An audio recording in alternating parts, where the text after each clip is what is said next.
Subscribe and download over 1 million code snippet including this tutorial from codegive.com, link in the description below. Profiling is the process of measuring the performance of your Python code to identify bottlenecks and optimize its execution.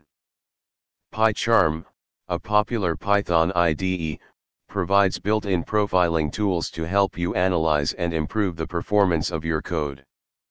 In this tutorial, we will explore how to profile Python code in pycharm using its integrated tools.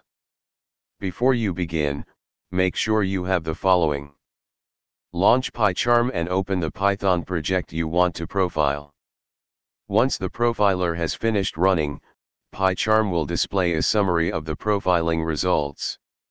Here's how to analyze them. Congratulations!